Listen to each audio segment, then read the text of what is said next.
Diga amém. Tá. Então vamos lá. Invita a conversar, circular pela igreja, quando a palavra estiver sendo ministrada. Nós vamos gravar a mensagem. Abra comigo em Mateus capítulo 1. Mateus capítulo 1. Hoje nós comemoramos o Dia dos Pais, né? É o segundo domingo do mês de agosto. Então hoje é Dia dos Pais. Estou dizendo isso para ficar registrado, né? Nesta pregação, que hoje é o Dia dos Pais. Hoje é o dia que nós celebramos, comemoramos esta data. É uma data simbólica. É uma data muito mais comercial. Você vai no shopping, você vê lá os filhos comprando os presentes, nas lojas, né? Nas avenidas, nas feiras do bolo, né? Eles não passam, né? Mas procurando comprar alguma coisinha para os pais. É uma data que mexe muito mais com o comércio do que qualquer outra coisa. Mas é uma data importante. Eu sei que para alguns não é uma data fácil, porque talvez não tenha pai, talvez não conheceu nenhum pai. Então não é uma data tão fácil. Mas hoje eu quero que você entenda que Deus, Ele é o nosso Pai. Posso ouvir amém? Amém. Jesus falou, quando você for falar com Ele, chame Ele de Pai. Pai nosso. Então essa é uma linda oração que Jesus nos ensinou, da nossa relação com Deus. Relação de filho com pai e de pai com filho. E hoje eu vou ministrar uma palavra para vocês que fala de um pai que foi exemplo. E essas características desse pai são características que nós, aqui, homens, mulheres, jovens, nós precisamos ter. Porque não são apenas características de um pai, mas são características de alguém que serve, de alguém que acredita em Deus e de alguém que quer ter um relacionamento com Deus. Por isso eu vou ler com vocês Mateus 1, versículo 18, que diz assim: Ora, o nascimento de Jesus Cristo foi assim. O autor vai explicar como que foi. Estando Maria, sua mãe, desposada com José, antes de se juntar, ou seja, antes de ela casar com José, achou-se ter concebido do Espírito Santo. Ela estava gerando um filho pelo Espírito Santo. Versículo 19. Então José, seu marido, como era? Primeira característica dele, diz aí? Ele era um homem justo e não queria infamar, e tentou deixá-la secretamente. Projetando ele isto, fez um projeto na sua mente. Eis que em sonho lhe apareceu o anjo do Senhor, dizendo: José, filho de Davi, não temas de receber a Maria, tua mulher, porque o que nela está gerado é do Espírito Santo. E ela dará à luz a um filho, e lhe porás o nome de Jesus, porque ele salvará o seu povo dos seus pecados. Tudo isso aconteceu para que se cumprisse o que foi dito da parte do Senhor pelo profeta, que disse: Eis que a virgem conceberá e dará à luz a um filho, e ele será chamado pelo nome de Emanuel. Emanuel traduzido é Deus conosco. E José, despertando do sonho, fez como o anjo do Senhor lhe ordenara. Recebeu sua mulher e não a conheceu até que deu à luz ao seu filho, o primogênito, e pôs-lhe o nome de Jesus. Todos digam amém. Amém. Oremos.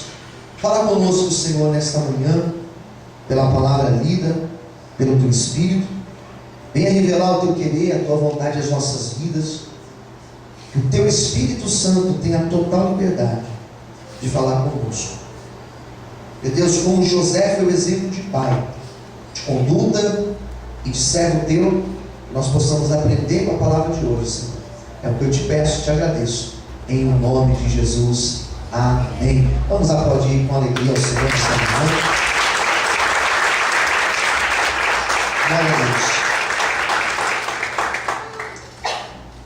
José ele é pouco falado dentro das igrejas, das pregações.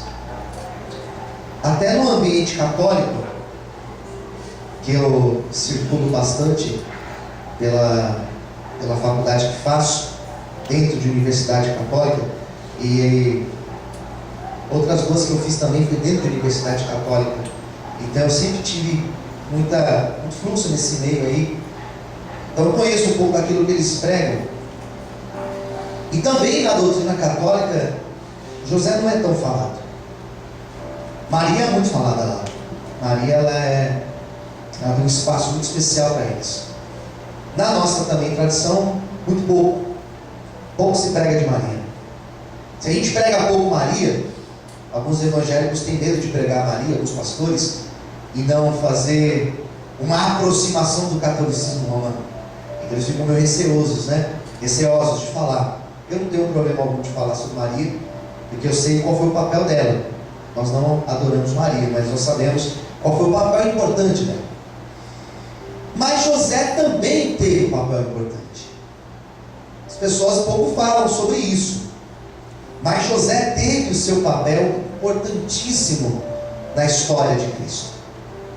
José foi o pai de Cristo, não foi aquele que gerou, mas foi a figura masculina, a figura paterna que Jesus teve desde a sua infância.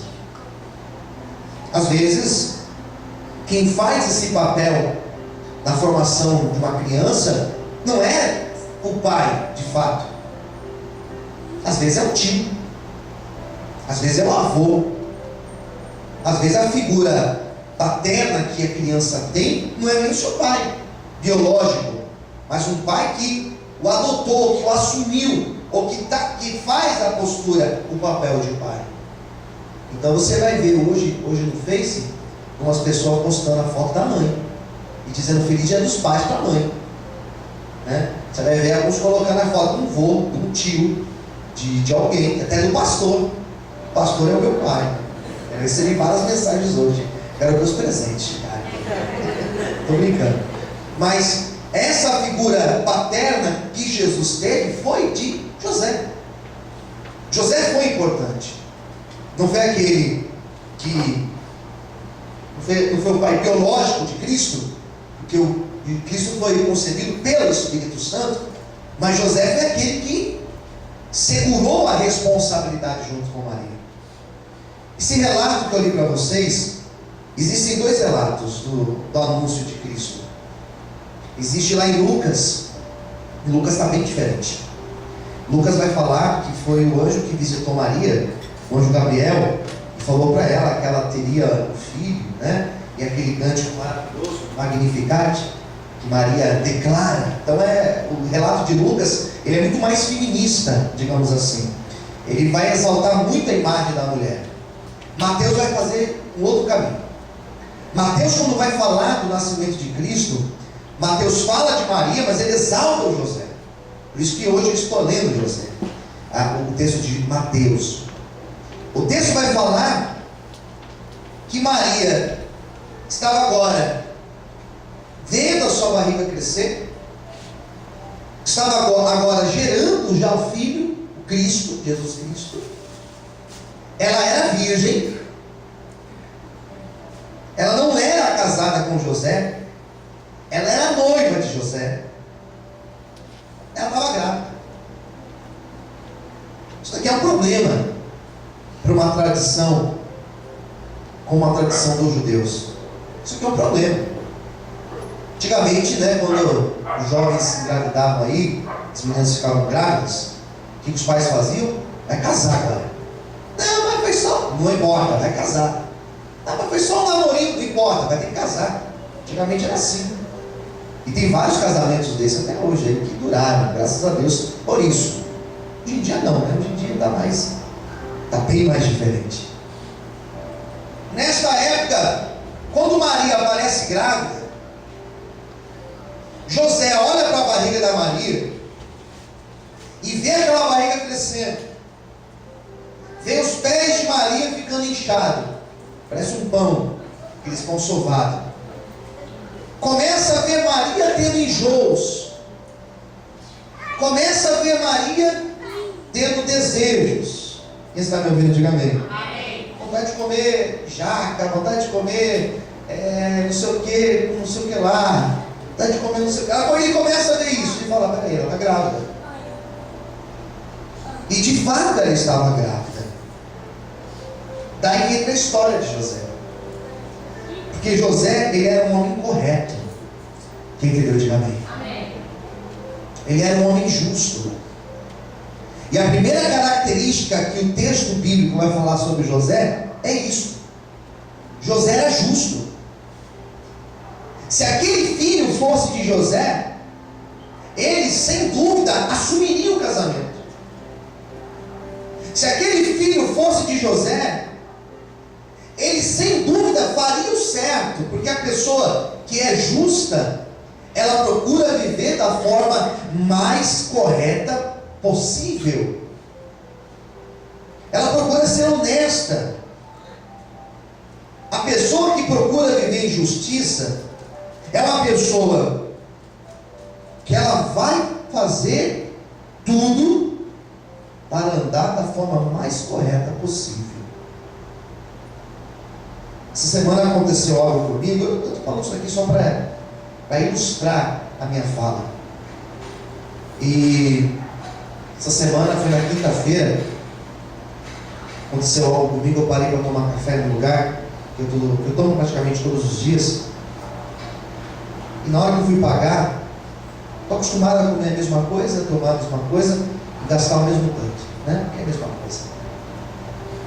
O pessoal falou um valor a menos.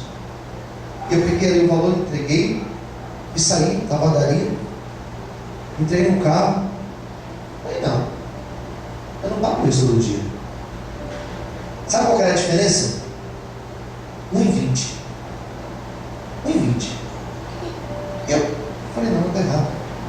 Desci do carro, fechei o carro, fui lá. Lá no caixa, falei: ó, veio cobrando errado aqui.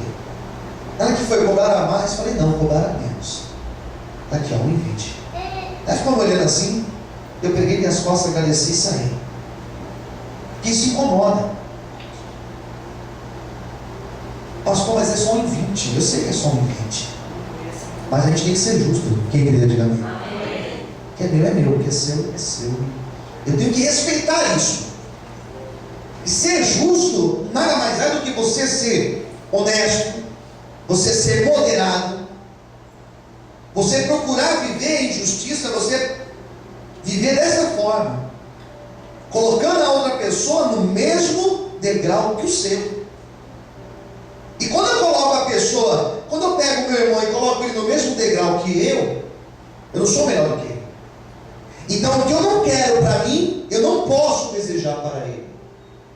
Porque eu tenho que me pôr no lugar daquele que é o dono do comércio, e eu estou tirando o 1,20 dele.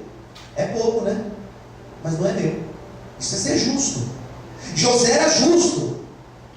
E por ser um homem justo, penso eu, foi justamente por ser um homem justo, Deus olhou para ele e falou assim: é esse o meu escolhido, para ser o pai, para ser a figura paterna do meu filho Jesus Cristo. Por que Deus não honra a todos? Porque nem todos buscam a justiça como padrão moral e ético para a tua vida. Pastor, a Bíblia é um livro de fé? Sim, claro que é. Mas a Bíblia é um livro que nos ensina um padrão moral que nós devemos viver. A Bíblia ensina como um modelo que nós devemos seguir. Por que existem os mandamentos, pastor? Por que Deus deu os 10 mandamentos para o homem? Para quê, pastor? Para nós vivermos bem, para termos parâmetros para a nossa vida. Por que Cristo ensinou o grande sermão da montanha? O sermão da montanha é um sermão ético, moral.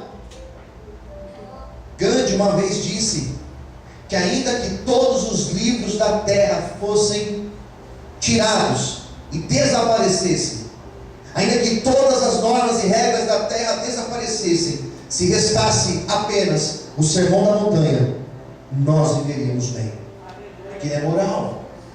Ele me ensina que o que eu não quero para mim, eu não quero para o outro, e vice-versa. Por que José foi um homem que foi honrado por Deus? Porque José foi um homem justo na sua vida, foi um homem correto, foi um homem honesto. E nós que somos cristãos, dessa maneira nós devemos conduzir a nossa vida para a glória de Deus. Você pode aplaudir o Senhor? Glória a Deus. Amém. Isso daqui, ó, isso aqui tinha que ser normal para a gente.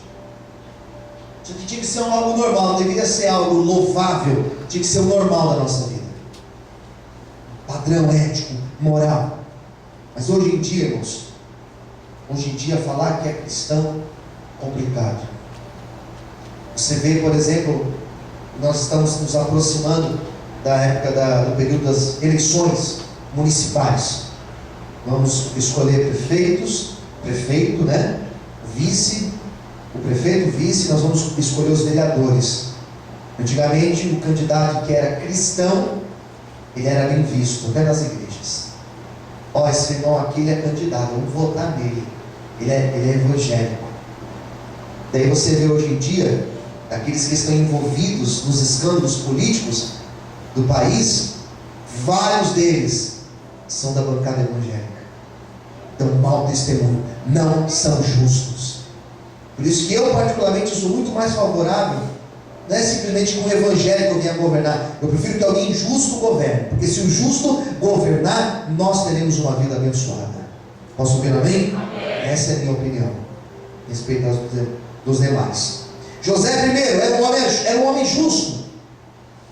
E José, ele começou a pensar: como que eu saio dessa? Eu não casei com ela. Na verdade, eu não toquei nela. Deus é testemunha. Ela está dizendo que o Espírito Santo colocou essa criança nela, né? O que eu faço? E ele começou a pensar sobre isso antes de tomar qualquer atitude. Essa é uma ação que nós devemos ter. Pensar antes de agir. Fala para o teu irmão do lado: é preciso pensar. Não, fala mais forte, diga assim: é preciso pensar antes de agir. Tem gente que vai fazendo, né? Não, mas eu sou impossível, pastor, você vai sofrer na vida. Ah, mas eu sou explosivo. Comigo falou, já falo. Isso se chama falta de equilíbrio. Eu não estou aqui julgando ninguém, pelo amor de Deus. Mas nada melhor do que antes de você fazer qualquer coisa na vida, você pensar. Até para fazer uma compra, até para comprar um algo, eu vou pensar aqui, deixa eu ver se realmente isso é importante para mim. Se realmente eu vou conseguir pagar isso. É importante, antes de qualquer atitude, você analisar bem: vou agradar a Deus com essa atitude? Será que o nome de Deus vai ser exaltado? Porque se Deus não me abençoar, eu tomando essa atitude, eu vou ter problemas na minha vida. Então José começou a pensar: vale a pena? Não vale a pena? Vou fugir? Não vou fugir? Vou conversar com os pais dela? Não vou conversar com os pais dela? Começou a pensar em todas as possibilidades possíveis. A pessoa que pensa para agir é aquela pessoa que, antes de tomar uma atitude, ela não sai pelo impulso. Ela não tem problema de falar assim: eu preciso de um tempo para pensar. Não gosto de ser pressionado, irmãos, para tomar atitudes. Não gosto de ser pressionado para dizer assim: não, mas tem que falar agora. Esses dias aí, um colega comentou comigo de um curso maravilhoso. Eu tinha prometido que ia dar uma segurada de estudar, mas falei: poxa, esse curso vai ser legal. E inventei de entrar em contato com a faculdade lá. Daí eles pegaram meu telefone. Eu acho que deve ter meu telefone bem grande no luminoso lá, porque a mulher me liga direto. Todas as horas possíveis do dia, né? Estou almoçando, ela me liga. Estou fazendo a rádio, ela me liga. Na hora da oração, o ouvinte peço para o ouvinte ligar, me liga a mulher: ô, não sabe o que é da faculdade. Essa que é a oração? Estou na hora da rádio. Todas as horas que você possa imaginar, ela já me ligou. Estou na faculdade, ela me liga. E esses dias, na primeira vez que ela me ligou para falar do curso, ela falou assim: não, você tem que responder hoje ainda. Eu falei: então não vai dar para eu responder, porque eu preciso pensar. Eu preciso pensar bem. Não é uma decisão simples que você vai tomar, porque vai exigir tempo seu, vai exigir muitas coisas suas. Você tem que pensar para agir. José pensou, por isso que ele foi um homem sábio. E na hora que ele pensou, qual foi a conclusão que ele chegou? Vou meter o pé, vou fugir. Quem entendeu? Diga amém. Ele fez um plano de fuga. Bom, eu acho que a melhor coisa que eu devo fazer é desaparecer da vida dela. Pelo menos assim eu não vou expor ela tanto, eu não vou... Foi o que ele pensou, queridos. Ele fez um plano. E na hora que ele foi dormir, Deus apareceu para José em sonhos. Posso ver, amém? Amém. Olha o que diz o versículo 20. Projetando ele isso, no 19 ele fala, ele intentou deixá-la secretamente. Eu vou embora, vou deixar ela. Daí versículo 20. E projetando ele isso, eis que em sonho lhe apareceu o anjo do Senhor dizendo: José, filho de Davi, não temas em receber Maria, tua mulher, porque o que nela está gerado é do Espírito Santo. Por que José foi um homem honrado por Deus, pastor? Porque José aceitou abrir mão do projeto que ele tinha feito para fazer a vontade de Deus. Quem entendeu, diga amém. Por que ele queria fugir, pastor? Porque não seria nada fácil andar pela rua e ser julgado pelas pessoas. Não seria nada fácil ele chegar na sinagoga para falar com Deus e lá na sinagoga ele ser excluído. Não seria fácil ele chamar sua família e falar assim: olha, Maria está grávida, eu vou assumir esse filho. Então a única saída que ele achou foi: eu vou fugir. E ele acreditou que aquela era a melhor saída. Mas na hora que Deus falou com ele: José, você não vai fugir, porque esse filho é teu, sabe o que ele fez? Ele falou: tá bom, Senhor, eu vou abrir mão do meu projeto e vou fazer o teu projeto. Por que José foi um homem honrado? Porque ele aceitou trocar o sonho dele pelo sonho de Deus. Ele aceitou trocar o plano dele pelo plano de Deus.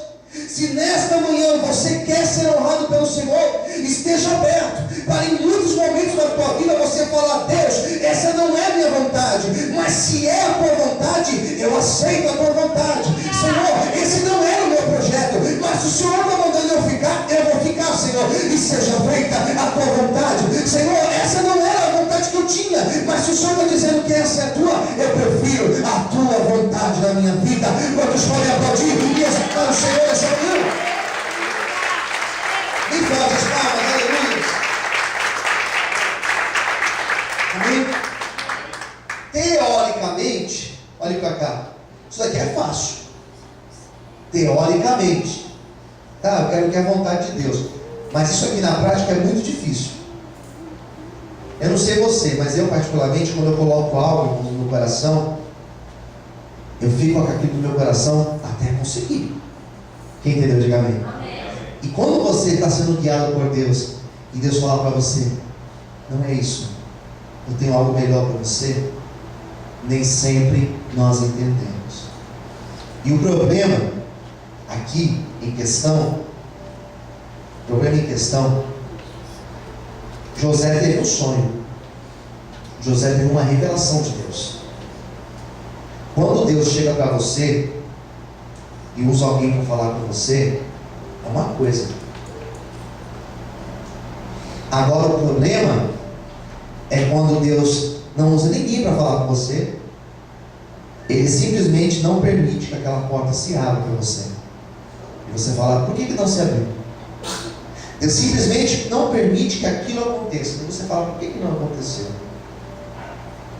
E na verdade, no fundo, Deus está dizendo: não é esse plano que eu tenho para a tua vida, eu tenho algo melhor para você. É que nós não enxergamos É que às vezes nós ficamos como sem entender o não de Deus, o silêncio de Deus, o fechar de Deus, o afastar de Deus. Nós não entendemos. Mas é preciso ter o coração que José teve. Senhor, eu não vou revoltar contra ti. Senhor, eu não vou questionar. Simplesmente eu quero que a tua vontade seja ela feita e estabelecida na minha vida. E eu garanto para você que se nesta manhã você se abrir para Deus, grandes coisas o Senhor fará na minha e na tua vida, em nome de Jesus. Vamos aplaudir e exaltar a Deus nessa manhã. Amém, queridos? E assim que eu vou trocar. Tá bom, Senhor, então eu vou tirar isso do meu coração. Não vou tirar esse pano da minha cabeça. E eu vou deixar que a tua vontade seja ela feita em minha vida. Serei passivo, Senhor, à tua vontade. E o que nós precisamos na igreja é formar pessoas aqui dentro que sejam passivas à vontade de Deus. Ainda que você seja revoltado com a situação difícil, mas ao se tratar de plano de Deus, nós devemos ser passivos. Eu quero a tua vontade na minha vida, Senhor. Posso ouvir amém? Amém. Eu abro mão da minha para viver a tua. Eu permito que o Senhor faça o melhor na minha vida. E eu aceito o teu melhor, Senhor. E às vezes Deus vai usar o nosso pai, a nossa mãe, às vezes Deus vai usar o pastor, às vezes Deus vai usar a circunstância da vida para falar para você: isso não é o melhor. Espere o tempo de Deus na tua vida. Para nós encerrarmos a palavra de hoje, e diz aqui o texto da palavra de Deus, versículo 24: e José, despertando do sonho, fez como o anjo do Senhor lhe ordenara. Ele recebeu a sua mulher, não a conheceu até que a deu à luz ao seu filho, o primogênito, e pôs-lhe o nome de Jesus. Então o texto vai falar assim, que José, quando ele desperta do sono, ele falou: amém, Senhor, eu vou fazer a tua vontade. A oração que José fez foi: Senhor, seja feita a tua vontade. Nós aprendemos isso quando nós oramos o Pai Nosso. Seja feita a tua vontade, Senhor. Quem deseja a vontade de Deus aqui, diga amém. Amém. Eu quero aquele carro, Senhor, mas seja feita a tua vontade. Eu quero aquele relacionamento, mas que seja feita a tua vontade. Às vezes nós queremos desistir de coisas, e antes de desistir de sonhos, de projetos, de situações na tua vida, busca saber se essa é a vontade de Deus para a tua vida. É de Deus você desistir disso? Foi Deus que falou para você? Não, não foi Deus, pastor. Então por que você vai desistir? Porque se Deus não falou, não sai da vontade dele, não saia da direção dele. José foi um exemplo, porque ele foi obediente à voz de Deus. Eu, em muitos momentos, já pensei em desistir. Passei por provações tão difíceis no começo dessa igreja, que hoje em dia, depois de 14 anos como pastor só aqui nesse lugar, eu olho para trás assim e eu falo: Senhor, valeu a pena eu ter sido obediente lá atrás, porque hoje eu estou colhendo frutos da obediência. Porque lá atrás eu falei assim: Senhor, eu acho que eu vou desistir. Na verdade eu vou começar em outro lugar, eu vou fazer outra coisa, eu vou te servir, mas de uma outra forma. E Deus falou: não, fique onde eu te coloquei e eu vou te honrar. Fique na postura que eu te pus. Quem me deu de mim? Falei: Senhor, mas vai doer, vai ser difícil, porque trabalhar, fazer a obra debaixo de críticas, debaixo de oposição, debaixo de tanta palavra de maldição, é muito difícil. Mas se o Senhor está mandando, eu sou um servo, seja feita a tua vontade. E parece que eu lembro Deus falando comigo: filho, a minha graça te basta. Segura daí que eu seguro daqui, nós vamos caminhar juntos. E daqui a pouco você vai testemunhar a tua vitória, amém? E é isso que Deus quer que você entenda nesta manhã. Ainda que seja duro, ainda que seja difícil, ainda que seja complicado aceitar a vontade dEle, aceite, porque a vontade do Senhor, ela é boa, ela é perfeita e ela é agradável para as nossas vidas. Será que você pode glorificar e aplaudir a Deus na manhã de hoje? Amém? Que Deus abençoe a tua vida. Nós possamos seguir o exemplo, como foi esse José, de um homem justo e temente a Deus. Vamos orar? Vamos ficar em pé nesse momento.